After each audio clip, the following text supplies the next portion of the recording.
এক বালকের স্বভাব ছিল খাবার একদম চেটে পুটে খাওয়া, পাতে একটুও কিছু লেগে থাকতে না দেওয়া। কেউ একজন তাকে জিজ্ঞাসা করেছিল, কেন এইভাবে খাও? তখন বালকটি খুব সুন্দর উত্তর দিয়েছিল। সে বলেছিল, এটা আমার বাবার প্রতি শ্রদ্ধা, যিনি অনেক পরিশ্রম করে উপার্জন করেছেন। আমার মায়ের প্রতি ভালোবাসা, যিনি অনেক যত্ন করে রান্না করেছেন। আর সম্মান সেই সমস্ত কৃষকদের প্রতি যারা দিন-রাত পরিশ্রম করে ফসল উৎপাদন করেছেন।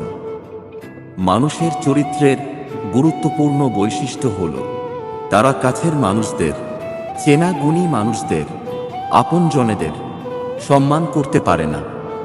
তারা সহজ সরল সত্যির থেকে রংচঙে মিথ্যেটাকেই বেশি বিশ্বাস করে।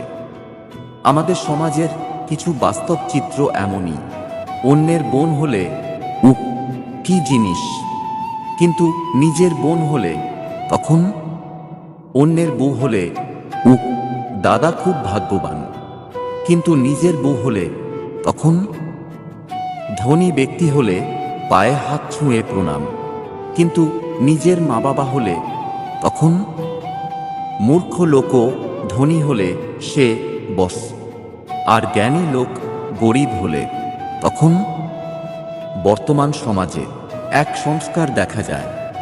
গুরুজন দেখলে মুখ ঘুরিয়ে চলে যায়, আর জোড়া শালিক দেখলে দাঁড়িয়ে নমস্কার করে। জীবনের এক গুরুত্বপূর্ণ বিষয় হল, যখন কেউ আমাদের ভালোবাসে তখন আমরা তা বুঝতে পারি না। যখন বুঝতে পারি তখন অনেক দেরি হয়ে যায়। আমরা সবসময় তাকেই ভালোবাসি যে আমাদের অবহেলা করে, অপছন্দ করে।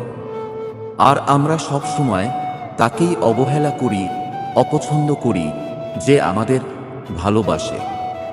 আমাদের জীবনে হাসতে শেখানো মানুষগুলোই একদিন কাঁদিয়ে চলে যায়।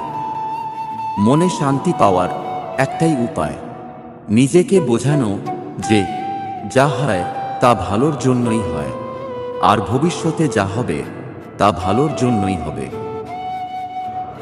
আশা করি ভিডিওটি আপনাদের ভালো লেগেছে। ভালো থাকুন, ভালো রাখুন। ধন্যবাদ।